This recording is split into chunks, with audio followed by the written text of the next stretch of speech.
para ir.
Ahí va. Hola, ¿cómo les va? Buenas noches. ¿Cómo andan? Buenas Buenas, noches. ¿cómo va? Bueno, otra ¿Qué vez, tal? ¿no? Buenas noches, ¿cómo le va? Bien, nos volvieron a frustrar el encuentro. Nos volvieron a frustrar por el clima y no entiendo, porque la verdad que no hay ni viento, ni lluvia, ni nada. No entiendo. No suspendieron el entrenamiento de rugby y suspenden las clases en la facultad bajo techo. Bueno, ¿qué va a ser? No, no querían abrir. Bueno, acá estamos, en casa. Bueno, yo les expliqué la vez pasada que mi idea de estar con ustedes era la presencialidad, no esta, para nada, pero bueno, se dieron fortuitamente las situaciones. ¿Cómo van con las fuentes del derecho? ¿Bien? Nosotros habíamos terminado la unidad anterior. ¿Ayer vieron la aplicación de la ley en el tiempo? Sí, ¿Bien? Esa Sí, regla, sí. las distintas reglas del artículo 7 las han comprendido bien. Bueno, porque hoy tenemos un encuentro bastante teórico, no es el que más me gusta a mí porque digamos, lo que pueden encontrar de lectura en los libros y en la doctrina con mucho mayor detenimiento. Pero bueno, más o menos vamos a aprovechar igual esta clase o este encuentro para hablar un poco del código, para hablar de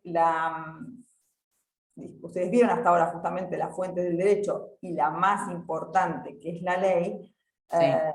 justamente cómo se puede presentar la ley, ¿no? Y la clase nosotros anteriormente, cuando nos encontramos, hablamos un poquito del common law, del derecho, digamos, abierto a precedentes judiciales, que dista de justamente la idea de codificación.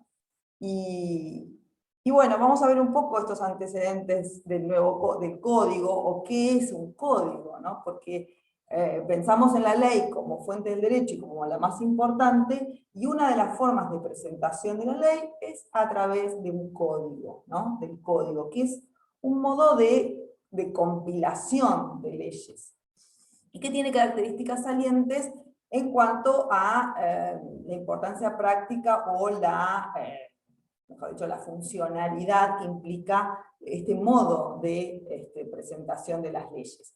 No todas se van a presentar en forma codificada, no todas, ¿no? Porque encontramos dentro del ordenamiento jurídico un compendio de leyes de distinta naturaleza, de gran diversidad, y que las podemos adecuar a distintas ramas. Hay leyes de derecho civil, hay leyes de derecho penal, hay derechos de derecho administrativo, y no todas pertenecen al código, ¿no? Pero el código implica, o la existencia de un código, implica la posibilidad de compilar en una suerte de unicidad a todo un ordenamiento que corresponde a una misma rama.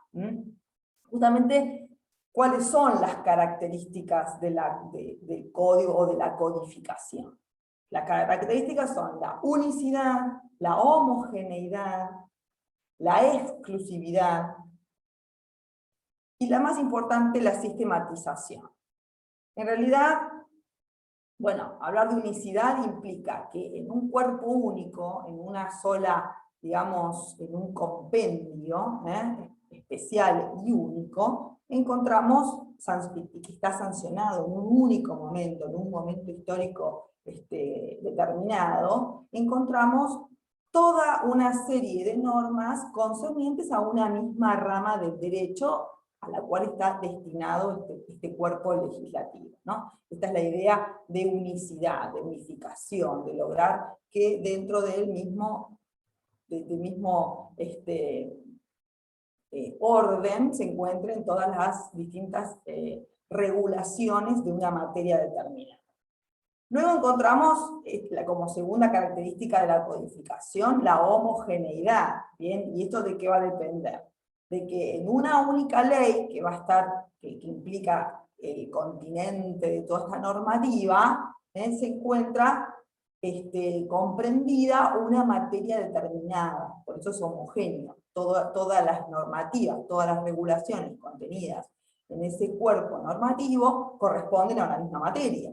En nuestro caso, Código Civil y Comercial.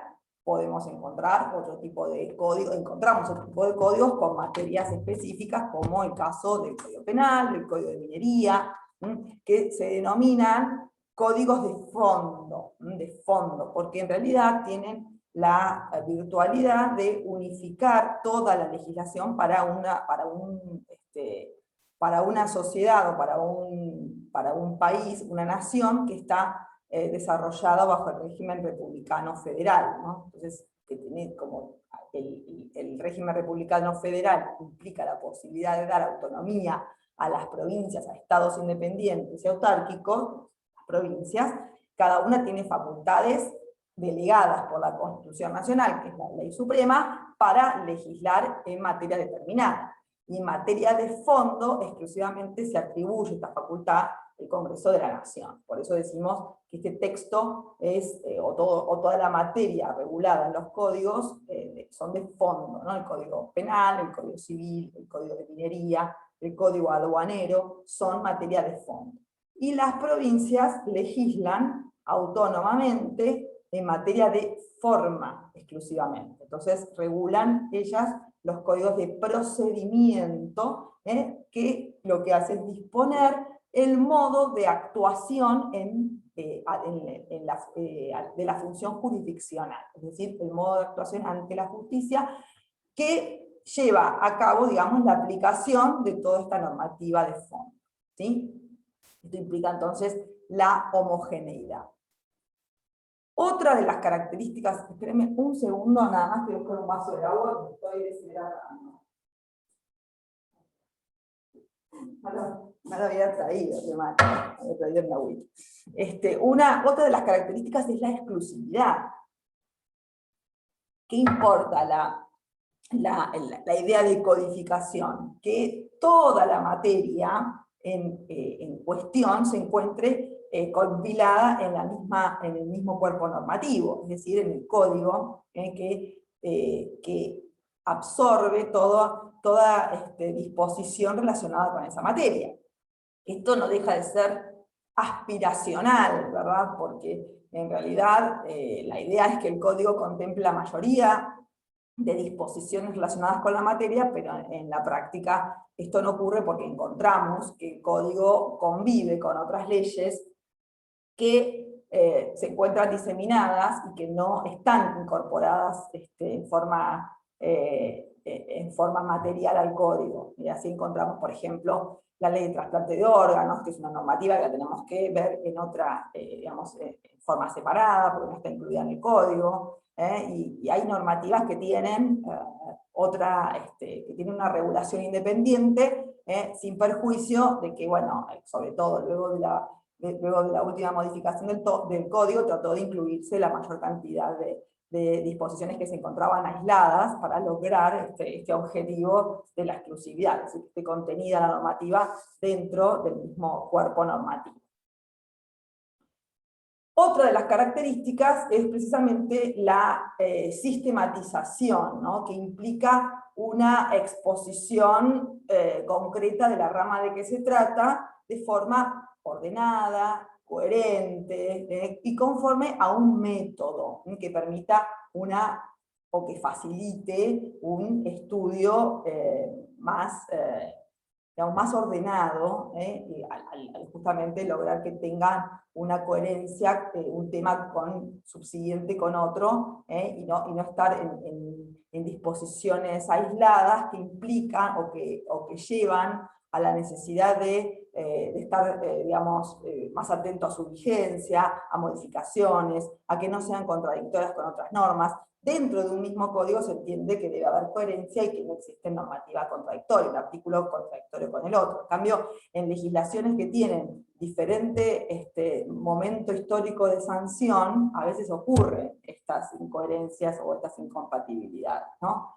Que no llegan a ser derogatorias de normas anteriores. Ustedes saben que la ley posterior deroga la anterior, entonces en definitiva para salvaguardar la coherencia es cuestión de decir, bueno, si es posterior la ley, tiene que, digamos, está por encima de la que se legisló con anterioridad.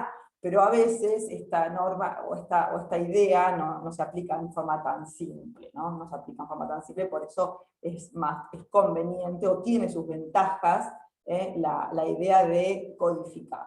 También, no solamente para lograr una coherencia en la interpretación, en el estudio, en la enseñanza, es, digamos, como aceptada. Aunque no todos los países han tomado esta noción de codificación, como sabemos, más allá de que existe el common law como otro sistema que no se basa en codificación y en ley escrita, sino en precedentes judiciales, también, a pesar de ello, hay también legislaciones que tienen el sistema normativo escrito, pero diseminado en distintas normativas y no compilados por materias como nosotros a través de la codificación. ¿Sí? Bueno, ¿y cómo viene la idea de codificación? Porque nuestro primer código civil, el código redactado por Dalmacio Vélez Arfiel, es del año 1868, entró en vigor en 1869, pero se sancionó la ley en 1868. Pero nuestra nación nació antes, ¿verdad? Nuestra independencia, nuestra emancipación como nación es de 1810, o sea que hubo varios años en los cuales encontramos como un vacío de una legislación sistematizada como la que presentaba el Código Civil, ¿no? En esta materia. Y recordemos, nosotros somos un país colonial, o sea que partimos de una colonización, obviamente al principio de la organización de la sociedad, había como un sistema mixto de vigente, ¿no? Por un lado las leyes de Indias,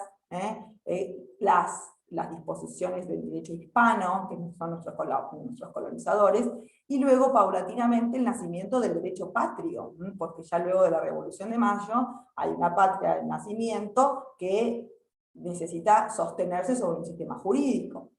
Pues un sistema jurídico incipiente, que toma, que recepta de las costumbres de la época, como decía, el derecho de India, del derecho hispano ajustado al nacimiento de una nación independiente, pero digamos, la sociedad se conformaba en ese momento con tan poco, hubo muchas décadas en las cuales hubo un vacío verdaderamente de una legislación unificadora. Hasta 1853, porque antes del Código Civil nace nuestra Constitución Nacional, en el año 1853, ¿no? Donde se sanciona la Ley Suprema del Estado, y que una de las funciones que otorga la Ley Suprema del Estado en el artículo 67, inciso 11, es otorgarle la facultad al Congreso de la Nación para la sanción de los códigos de fondo. El Código de Minería, como leyes de fondo. Entonces manda justamente la Ley Suprema a la sanción. Se escucha medio mal, profe. No sé qué hacer para evitarlo. Mire que estoy sola y hablo alto. No sé si entenderé mal de señal. No, pero es como que se va la voz de golpe. No sé si me pasa a mí o le pasa a todos. ¿Les pasa a todos? Sí, a mí también me pasó, lo último no lo escuché. Sí, a mí también, creo que es su conexión, profe. No saben qué buena que es la conexión de acá. De hecho, y aprovecho que no estoy en la oficina, porque dije, bueno, que tener soledad de que nadie esté conectado, porque tengo varios que se conectan a veces y me saturan, y no tengo nada aprendido, y no sé qué hacer para solucionar. Bueno. Mi caso, profesora, no, ¿eh? Ah, ¿me escuchabas bien, Sandro? Qué suerte. Excelente. Sí, sí. Tal vez sean las conexiones en el día de hoy. Sí, porque, miren, yo tengo otra computadora que no sé, que es más nueva que esta, y que tiene como intermitencias. Ya me pasó, las escucho yo intermitentemente, y también me escuchan así. Entonces, estoy utilizando esta que es más vieja, pero más segura en ese sentido. Así que no sé qué más hacer, chicos. Lo único que, se escucha es como un eco, como que su casa estuviese vacía. Sí, está vacía. Está vacía y es grande encima. Claro, puede ser eso. Da la sensación que está en un ambiente amplio. Sí. ¿Qué hago? Me encierro en un baño. No, porque que no tengo un micrófono, eso que quizás, ¿no? Podría solucionar. Pero bueno, Bueno, no importa, igual se escucha, pero debe ser eso, como un eco entonces. Bueno, chicos, sorry. Bueno. Profe, igual podrías repetir lo último, aunque yo no lo escuché muy bien, por favor. Ya me olvidé. De la manda constitucional. Después de la Revolución de Mayo, que tuvimos un tiempo, ya les decía, desde 1810, sin, digamos, un derecho unificado, sino con normativa basada en el derecho patrio, en el derecho hispano, que no tenía un compendio concreto que nace recién con la codificación. En 1853, que se sanciona, la Constitución Nacional, ahí hay una manda concreta del constituyente a que el Congreso de la Nación dicte el Código Civil y Comercial. La facultad del Congreso de la Nación es dictar el Código Civil y Comercial, los demás códigos, todos los códigos de fondo en realidad, ¿no? El Código Civil, el Código Penal, el Código de Minería, el Código de Aduanero, son facultades exclusivas del Congreso de la Nación, mientras que cada provincia se reserva el derecho de la sanción de códigos de procedimiento. Bien, y entonces ahí nace la necesidad, pero recién en 1853 es la Constitución Nacional, pero el código, como ya les dije, data de fechas posteriores, es del año 1868. Bueno, en ese momento, presidiendo el país, Bartolomé Mitre se encomienda a Dalmacio Belsarfield, un jurista que después ustedes van a chusmear un poco su biografía en cuanto a sus virtudes como hombre de Estado, porque era un destacado jurista, pero que además era político, tenía su formación académica muy notoria, muy destacada. Es encomendado a él la redacción del Código Civil y Comercial, a este jurista Dalmacio Belsarfield, que se basa en, digamos, no es un creador nato y exclusivo, sino que tiene fuentes muy destacadas del código. Entre ellas, el primer ejemplo codificador de Europa, que es el Código de Hammurabi, el Código de Napoleón, son sus antecedentes codificados más destacados, pero se basa en la cuna del derecho, que es el derecho romano, como pilar también, como fuente de su normativa, y también dentro de los legisladores de Latinoamérica se destaca al llamado, y van a encontrar en las notas del Código de Vélez, las citas constantes al famoso esbozo de Freitas, y realizó en Brasil también un proyecto de Código Civil que no se llegó a sancionar, pero que ha tenido una riqueza normativa muy destacada, y muy avanzada, muy evolucionada, y es fuente del Código Civil de Versalles. Además del Código Chileno de Bello, son las fuentes más destacadas del Código, y la doctrina francesa de Savigny, de Aubry y Roux, son autores o juristas franceses a quien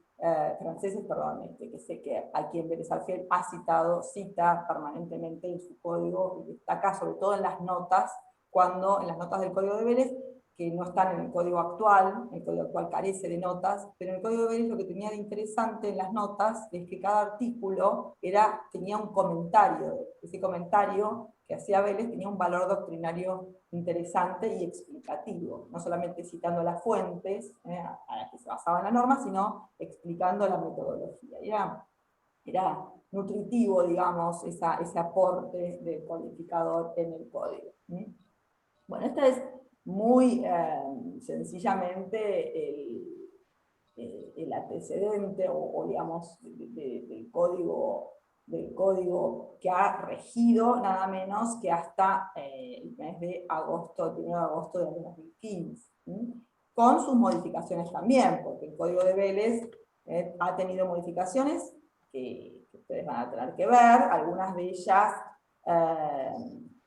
aisladas o quizás no tan trascendentes, en normas aisladas. Quizás la primera modificación importante que tuvo el código de Vélez fue la ley 2393, que es la ley de matrimonio civil, que ha sido la ley vieja de matrimonio civil, porque Vélez se basó en esa materia, en materia de matrimonio, en el derecho canónico. El derecho de familia de Vélez estaba basado en el derecho canónico, que también ha sido fuente del derecho de regulación en el código, una fuente que he tomado en materia de derecho a familia. Y recién, con la ley 2393, que es posterior al código, se institucionaliza el matrimonio con la ley de matrimonio civil.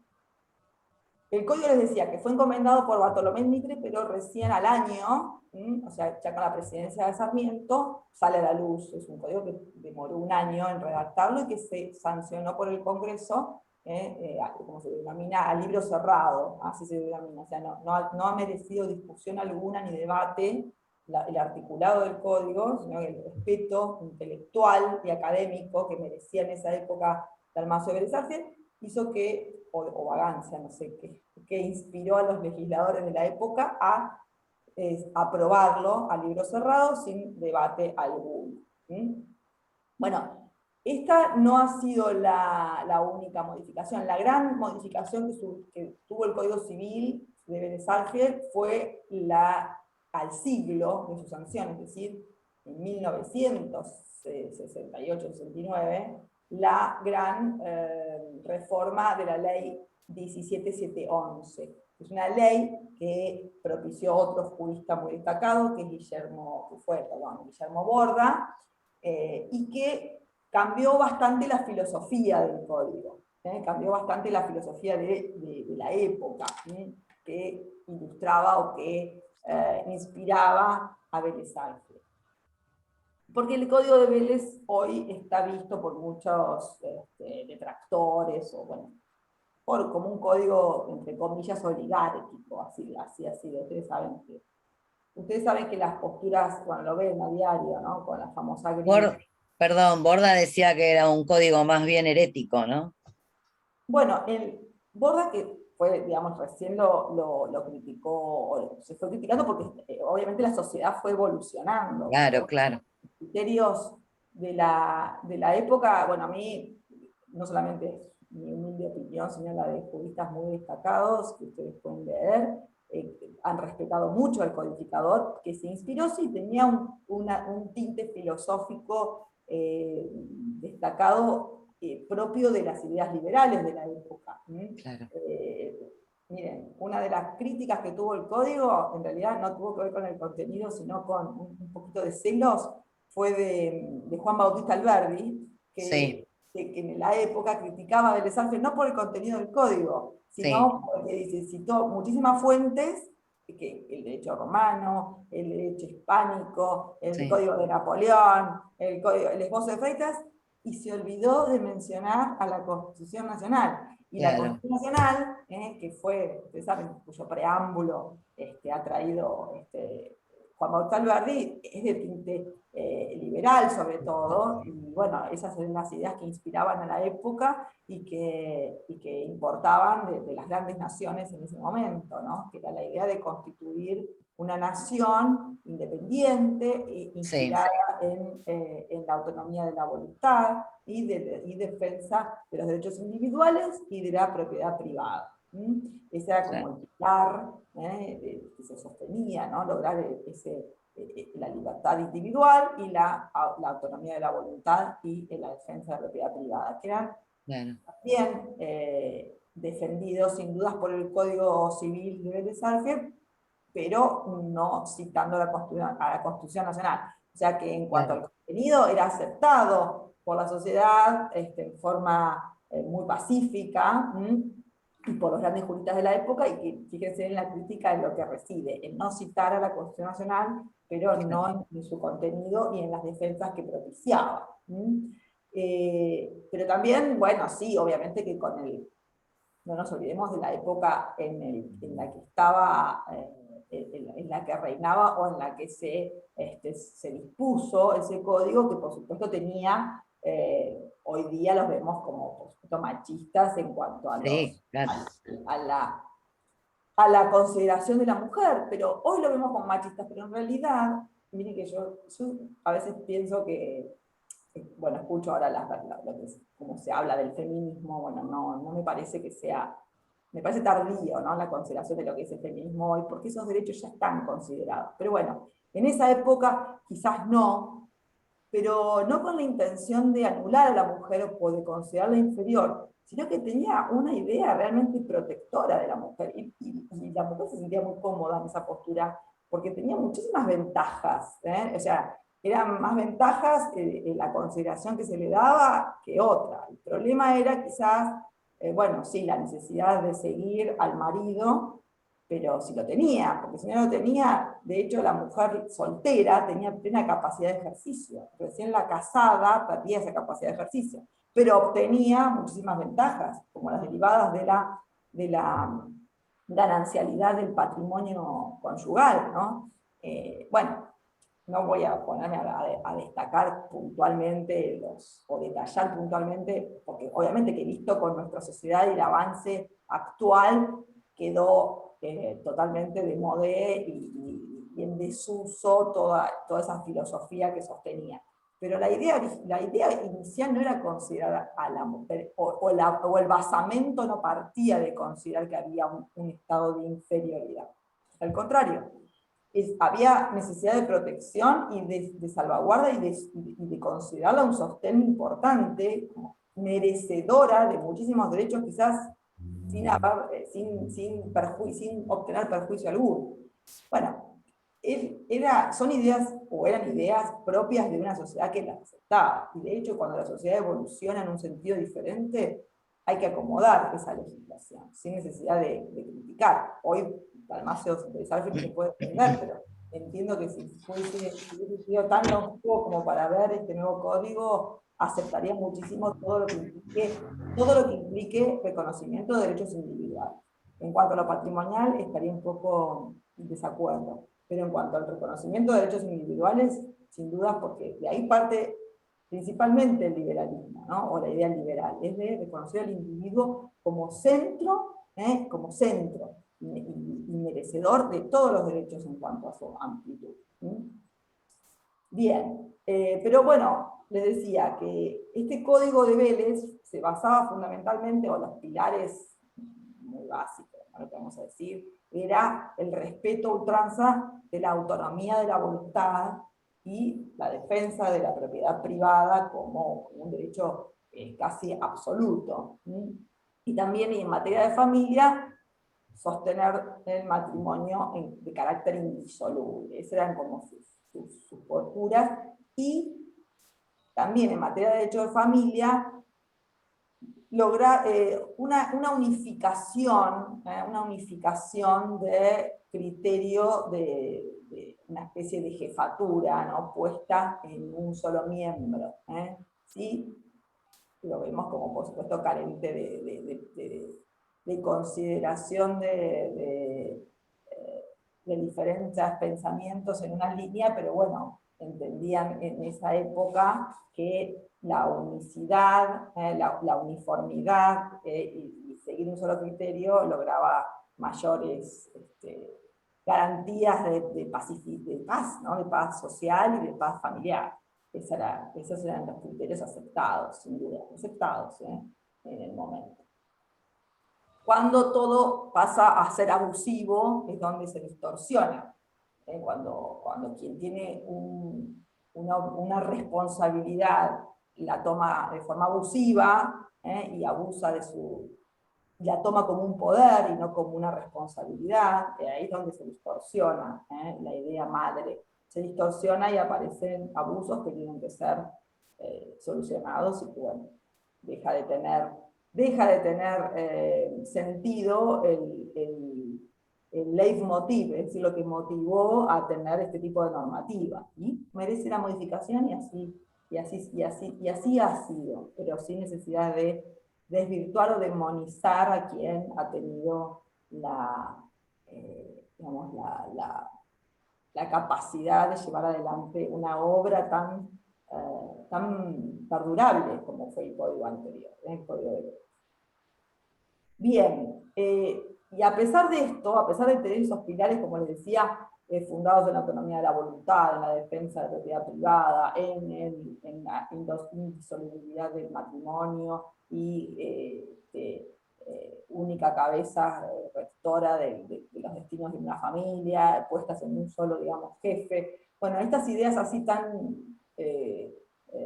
lineales, con estos que parecieran que, bueno, que no tenían dobleces, encontraban como una contrapartida en la consideración de lo que Pota decía, se llamaba cláusula moral, porque el antiguo artículo 953 del Código de Vélez-Sarsfield hablaba del objeto, del acto jurídico, del objeto, y ponía como estandarte el respeto a la moral y las buenas costumbres, y a evitar de este modo que que existiesen abusos. Es decir, esta cláusula moral, así llamada por la doctrina del 953, permitía morigerar muchas cuestiones en las que esta autonomía de la voluntad podría llegar a ser, digamos, totalitaria o autoritaria, o debilitadora de derechos de contrapartes, o generadoras de desequilibrios en los contratos. Por mucho tiempo, la doctrina y la jurisprudencia echó mano a este propio artículo que estaba en el Código de Vélez para evitar abusos y para lograr las morigeraciones en el principio a ultranza de la autonomía, o de la defensa a ultranza del principio de autonomía de la voluntad. Por muchos años se logró esta solución a través de la jurisprudencia, y gracias a esta cláusula moral que contenía el propio código, considerado como individualista, digamos, por sus detractores. Pero, a pesar de que las soluciones podían encontrarse en el mismo código, el código tuvo su modificación estructural a partir de la ley 17711, que introdujo, como decía, reformas sustanciales en gran parte del articulado, ya decía, el 10% del articulado fue modificado, y lo que fue interesante con esta reforma es que justamente cambió un poco la filosofía del código, o el espíritu del código, ese espíritu llamado individualista o liberal, tuvo su morigeración a través de la introducción de lo que se denominaba como un derecho más socializante, más protector, digamos, de quien podía sufrir debilidades en un contrato, en un acuerdo de partes. Se consideró la figura del débil jurídico de una relación, o de un vínculo. Y así se introdujo la figura del abuso del derecho, el instituto del vicio de lesión, la teoría de la imprevisión, que eran institutos que no estaban regulados en el Código de Vélez. Pensar que la autonomía de la voluntad era el pilar de todo contrato y sellaba a ultranza cualquier convenio, bueno, no permitía entender la posibilidad de que circunstancias extraordinarias hagan a una deuda mucho más onerosa, que es lo que la teoría de la imprevisión introdujo. ¿Bien? Entonces estos institutos vienen a morigerar, fueron muy importantes en la modificación del código, porque han venido a morigerar estos estandartes que enarbolaba el Código de Vélez. Y otro tema al que no me referí, hablé de la propiedad privada, hablé del derecho de familia y de los derechos individuales, me olvidé de hablar de la responsabilidad civil. Vélez-Sarsfield basaba su sistema de responsabilidad civil exclusivamente en la culpa del autor del daño, es decir, quien causaba un daño, para hacer ese daño indemnizable, para que la víctima del daño obtuviese una reparación por el perjuicio sufrido, tenía que demostrar que el autor, que quien había causado ese daño, había actuado con culpa o con dolo. Con dolo, es decir, con la intención deliberada de cometer el perjuicio, de ocasionar el daño, o con culpa. La culpa, digamos, implica la carencia de esta intencionalidad, pero sí la presencia de negligencia, de impericia, de imprudencia, es decir, de una reprochabilidad al autor. Para que el autor tuviese que indemnizar, a la víctima de un daño, era menester por el Código de Vélez lo que se denominaba un juicio de reproche, es decir, que se pudiese reprochar esa conducta basado en el dolo o en la culpa. ¿Sí? Esto también ha traído inconvenientes a la hora de, no inconvenientes, pero sí situaciones de injusticia, de víctimas que no encontraban solución y que sufrían daños y no eran debidamente reparados, porque demostrar este requisito subjetivo de reproche a título de dolo, sin duda es dificilísimo demostrar el dolo, esa intencionalidad deliberada es difícil de demostrar, pero demostrar la culpa también era complicado a veces, porque había que hacer un juicio que demostrara la imprudencia, la impericia o la negligencia.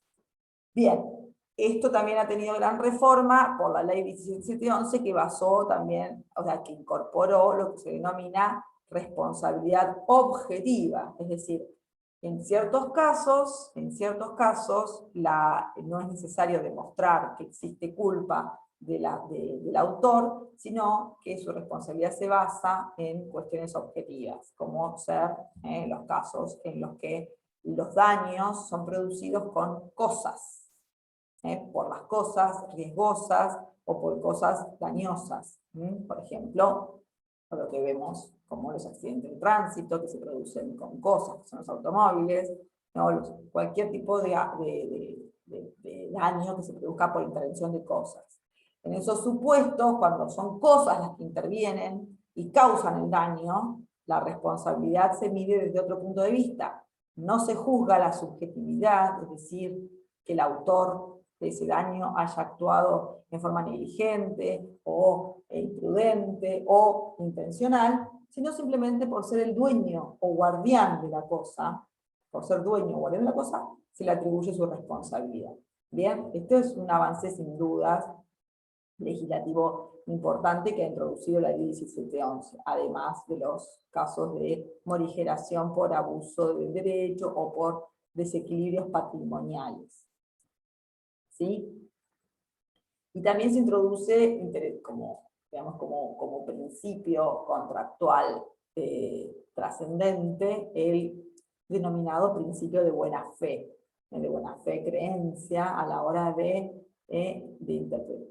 realizar de celebrar el acto, de interpretar el acto y de ejecutar el acto. Es un principio rector en materia contractual muy interesante y que de forma expresa introduce la ley 1711 para evaluar los alcances de las obligaciones que nacen de los contratos. ¿Sí? Esta es una gran modificación también. Pero también en materia de personas jurídicas, siguiendo con el tema de responsabilidad, bueno, son muchas las modificaciones de la ley 1711, pero me voy acordando las más importantes. En materia de responsabilidad, cuando recién les hablé del caso de la consideración de la responsabilidad objetiva, en materia de personas jurídicas, también hay un gran cambio, porque Belezáfel consideraba en el código anterior que las personas jurídicas no eran susceptibles de ser consideradas culpables de daños, porque no podían discernir un ente ficticio, ya vamos a ver más adelante cuando hablemos de personas jurídicas, un tema que vamos a tratar a fondo. Las personas jurídicas son creaciones del derecho, son creaciones abstractas, y no tienen actividad propia porque no tienen discernimiento, actúan a través de representantes. Entonces Belezáfel lo que consideraba era que no se le podía imputar al ente responsabilidad civil por responsabilidad, lo que se denomina responsabilidad extracontractual. Sí, la contractual, si no cumple una obligación, sí, pero no por daños y perjuicios. Y la ley 1711 ha modificado este precepto y ha permitido, ha dispuesto que en ciertos casos, cuando los daños sean producto del funcionamiento del ente, ¿sí? Tiene que responder con su patrimonio del ente, ¿sí? Y se le atribuye la responsabilidad. Ese es otro gran cambio de la ley 1711, además de la introducción de los institutos de violación, de previsión, de abuso del derecho, del principio de buena fe. Bien, todos cambios,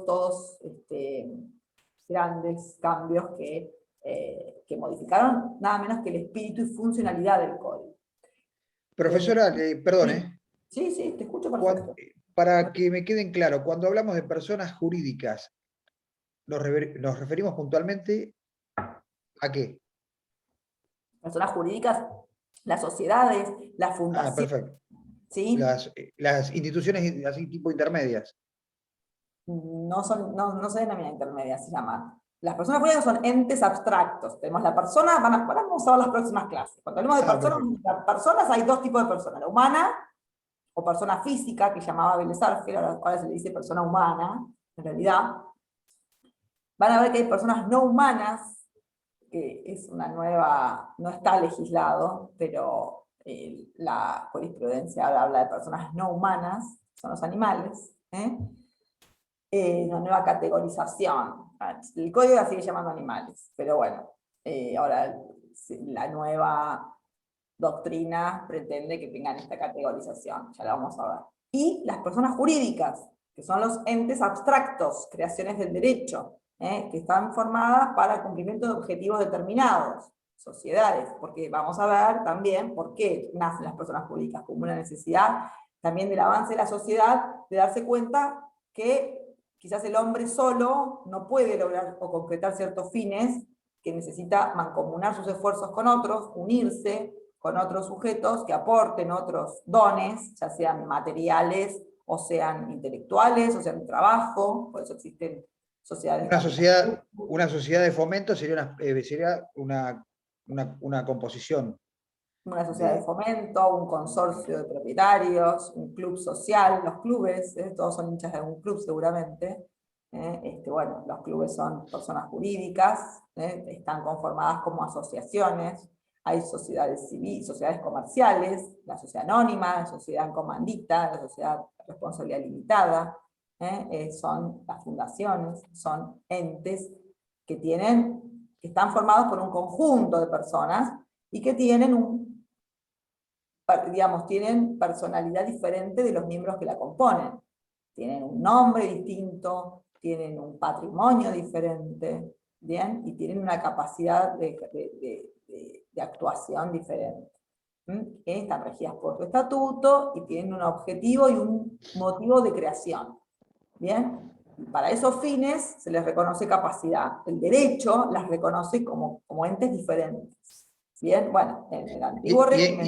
¿Y en quién cae la culpa en este caso al ser este conjunto de personas? En realidad, cuando hay un hecho, no sé qué, podría decir una sociedad de fomento. Vamos a ver, no me quiero mucho del tema, pero. Perfecto. No, pero no importa, pero me gusta que tengan inquietudes, porque lo vamos a ver, todos estos temas así, estas inquietudes que tienen ustedes, como que las vamos a profundizar en otras unidades del programa.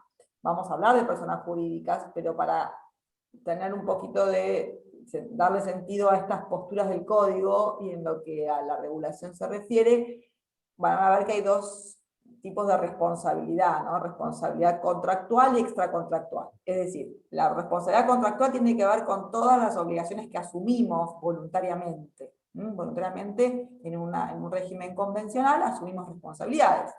Le pido plata prestada al banco, le tengo que pagar el préstamo que obtuve, ¿no?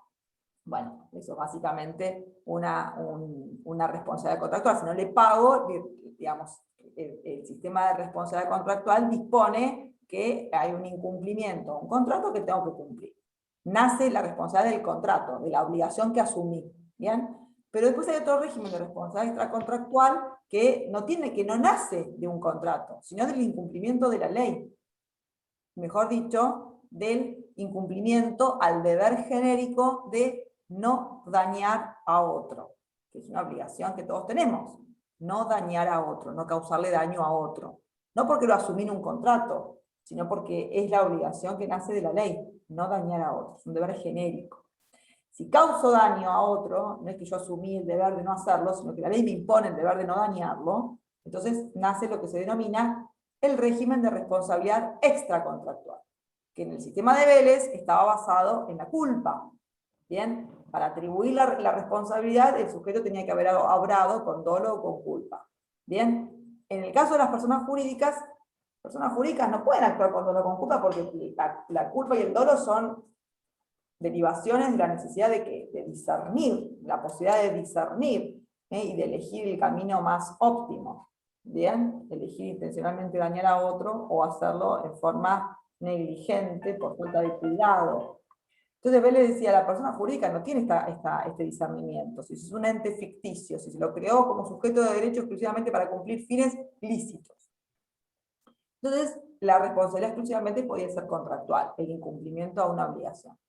Y si se causaba un daño, no había reparación a la víctima de ese daño, sino era de carácter contractual. ¿Bien? Ese era el régimen originario que se modificó, no, quedaba la víctima sin ningún tipo, si no se podía atribuir a una persona física que haya obrado en forma personal causando un daño, integrante del ente, bueno, con su patrimonio, con el patrimonio concreto del autor podía llegar a indemnizarse la víctima, pero a veces el patrimonio del autor era insuficiente como miembro del ente. ¿Me van siguiendo? Bien. Lo que la ley 1711 dispuso es que el ente es responsable cuando el daño se comete en ejercicio o en ocasión de sus funciones, dentro de la actividad propia que está desarrollando. Si en ese ámbito genera el daño, el ente es responsable, el ente y el patrimonio del ente. Bien, esa es concretamente la gran modificación que ha tenido la ley 1711, lograr cierta indemnidad. Y además, atribuir el régimen de la responsabilidad objetiva, la que nace del uso y propiedad de una cosa. La cosa genera daños, el automóvil genera daños, es un objeto riesgoso. Si se me cae la maceta del balcón, porque hay viento, hoy hubo ráfagas de viento, yo no la tiré la maceta para que, no sé, le parta la cabeza al que pasa por abajo. Obviamente si la tiro adrede, hay una responsabilidad derivada de un dolo, de un accionar atribuible al autor. Pero a lo mejor yo estoy, no sé, en la cocina haciéndome un sándwich y la maceta se cae. No fui yo adrede quien lo hizo. Bueno, la víctima de ese daño causado con la cosa reencuentra reparación gracias al sistema de responsabilidad objetiva, de responsabilidad que entiende que el dueño o guardián de la cosa que genera daño debe responder, más allá de su actuación para el caso. Profe, sí. Un ejemplo, por ejemplo, sería que en un juicio por mala praxis en una clínica que haya ocurrido, el ente que vendría a ser la clínica, Perfecto. es la que se tiene que hacer, obviamente, responsable Perfecto. de la muerte de una persona, por ejemplo. Perfecto. Ese es un caso. Es un caso de responsabilidad donde la clínica responde objetivamente, más allá. En realidad eso se llama responsabilidad indirecta. Bien, el responsable directo va a ser el médico, el que actuó, claro, logró con mala praxis. Pero además del médico, a veces el médico no tiene suficiente patrimonio su patrimonio, digamos, no es suficiente para indemnizar o reparar el perjuicio que ocasiona. Bien, el ente no asume, si lo dispone la ley, tiene el deber de responder, más allá de que como entidad no generó el daño, ¿sí? Tiene responsabilidad indirecta. También la responsabilidad indirecta es un derivado de la responsabilidad objetiva.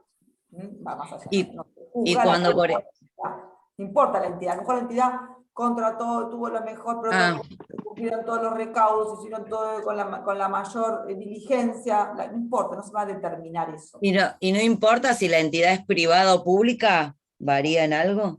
No varía absolutamente nada, y lo que rige el sistema de responsabilidad civil, cuando establece el Estado, rige el derecho a mí. No está, digamos, el Código Civil no es el que rige, hay ley especial de responsabilidad contra el Estado. Claro. Bueno, esa fue una de las modificaciones que tuvo el código actual. El sistema anterior, con la reforma de la ley 1711, la responsabilidad del Estado era juzgada por el Código Civil sin ningún tipo de diferenciación, y el código actual de 2015, que rige el Código Civil Comercial unificado, tuvo esa observación, ese veto presidencial, porque el Código del Poder Ejecutivo Nacional en ese momento fue el único que tuvo objeción en esta materia y se extrajo del Código Civil y Comercial el sistema de responsabilidad contra el Estado. Por eso rige la ley nacional, la ley de responsabilidad contra el Estado, ¿bien? Pero también, más allá de que pinta la regulación, porque está fuera del Código Civil, pero sí tiene responsabilidad del Estado por causar daños, al igual que un particular. El Estado es una persona jurídica, de derecho público, ¿sí? Pero es una persona jurídica de derecho público. Ya vamos a ver dónde vamos personas jurídicas, están de derecho público y de derecho privado, justamente. Bien. Bueno, bien, me gustan las intervenciones, aunque yo a veces les diga, bueno, no me profundizo, sí me gusta que tengan inquietudes, más allá de que las profundizaremos en su momento. Pero sí es bueno que vayamos viendo, porque como hablamos de temas, a veces se hablan se ve mucho esto, que se habla de temas y no sabemos ni de qué estamos hablando, y es bueno poder llevarlo a tierra.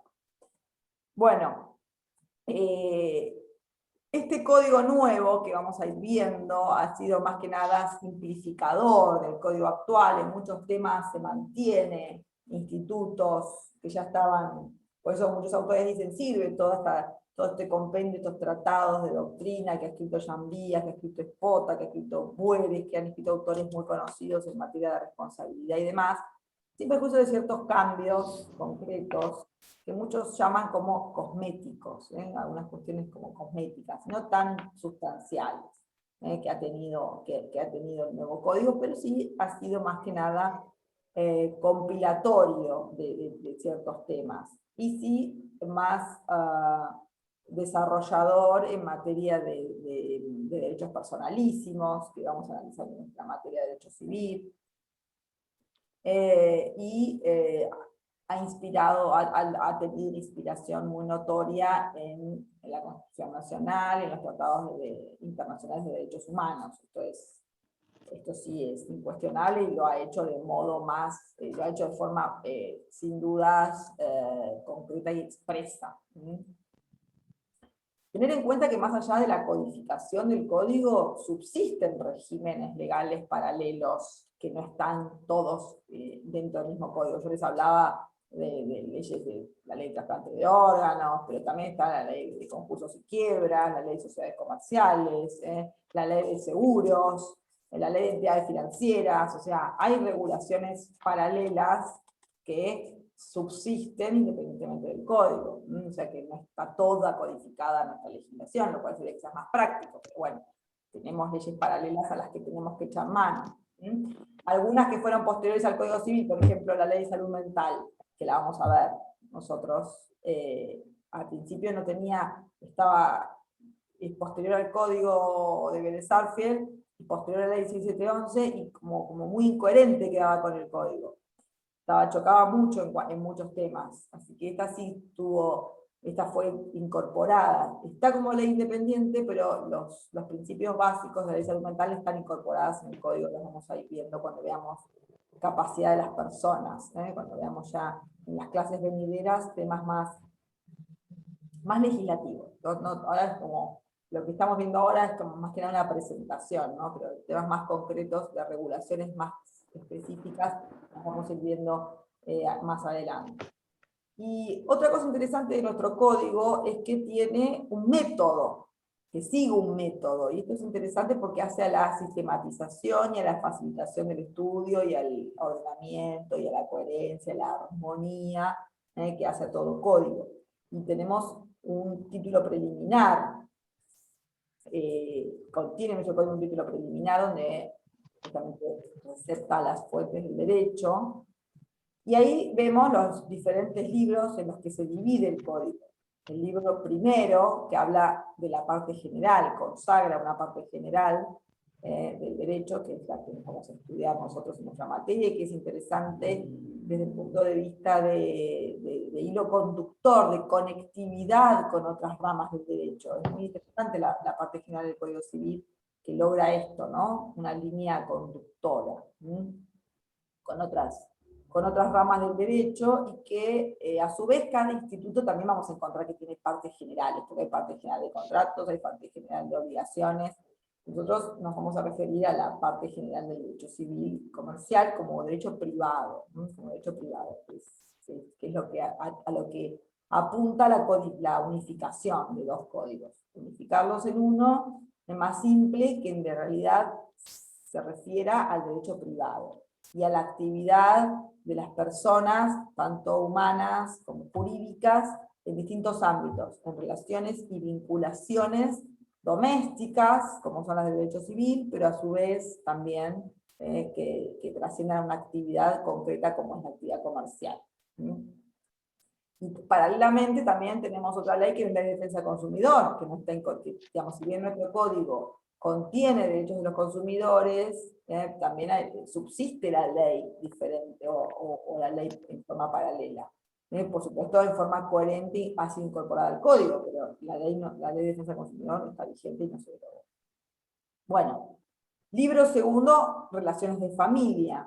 Aquí también el código ha tenido una modificación interesante, se ha apartado de las ideas primarias que estaban inspiradas sobre todo en el derecho canónico y ha sido más laico, sobre todo en sus regulaciones, se introdujo después con el advenimiento de la democracia, en la ley 23.515 popular, y que por supuesto subsiste. La ley 23.515 se mantiene solamente la idea del divorcio vincular, pero el código regula en materia de derecho de familia un régimen mucho más ayornado, apartado del principio moralista del matrimonio, lo deja quizás más a criterio de los cónyuges, su modo o su convencionalidad, y no impone las reglas concernientes a la fidelidad, por ejemplo. Ya no es una norma, un mandato como lo era en el código anterior, en la ley de matrimonio anterior, de matrimonio civil. Entonces se aparta más allá de esas ideas y tiene una visión más pragmática y más dejada al arbitrio de los componentes de la relación, ¿no? Muy liberal en ese aspecto. O sea, dicen que el código es más social en el aspecto patrimonial, pero mucho más liberal en el aspecto individual, de reconocimiento de derechos individuales, ¿no? ¿Qué más? Tenemos los derechos personales en el libro tercero, los derechos reales, los derechos personales, que son aquellos derivados de las relaciones de acreedor y deudor, ¿no? O derechos también se llaman crediticios, porque nacen de las obligaciones o de los vínculos, sean por convención personal o también de responsabilidad civil. Los derechos reales, que son en la vinculación, todo el tratamiento de la relación de las personas con las cosas, y los poderes que nacen de esa relación de dominio, de usufructo, de uso de las cosas. El libro quinto se refiere a la transmisión de derechos por causa de muerte, lo que antiguamente llamábamos sucesiones, es decir, cómo se transmiten a los herederos el patrimonio de las personas, el patrimonio de los causantes, sea por disposiciones testamentarias o no testamentarias. Y después en el libro sexto las disposiciones comunes a los derechos personales y reales. En total el código cuenta con 2.671 artículos. Y esto es lo interesante del código. Y vamos a ir viendo en forma paulatina todos estos temas a lo largo del desarrollo del programa, comenzando con las personas y todo lo que tenga que ver con las personas, porque hasta ahora vimos la ley, cómo se presenta la ley, las características y cómo se aplica en el tiempo y cuáles son las fuentes del derecho, pero ahora, a partir de las próximas clases, nos vamos a adentrar a los vínculos. Primero las personas, y las características, los derechos personalísimos, los atributos, y el comienzo de la existencia de la persona y los debates que hay respecto a este tema, y luego los vínculos en las relaciones jurídicas, los actos jurídicos, y demás institutos. Así que queda un largo camino para ya tratar institutos más concretos, no tan teóricos. que bueno, vamos a tener en los próximos encuentros, espero verlos personalmente la próxima vez, y tener... Ya fueron ayer a clases por primera vez, qué bueno, ¿no? ¿Qué tal estuvo eso? ¿Bien? ¿Se bancaron el barbijo tanto tiempo? Sí. Bueno, qué suerte, qué bueno que pudieron salir de las aulas, eso es interesante. Además, esa cercanía para mí es vital, que tengan esta vida universitaria, que la puedan vivir con normalidad, por lo menos más cerca de lo más normal. Bueno, chicos, por hoy ya nos vamos a despedir y bueno, nos veremos para temas un poco más concretos del programa, que nos interese un poco más. Y bueno, cualquier duda, estoy abierta a cualquier comentario o si están con alguna duda me dicen, si no ya hoy por hoy ya cerramos. Bueno chicos, entonces nos vemos la próxima en la Facu. Chao, suerte, ojalá nos veamos en la Facu.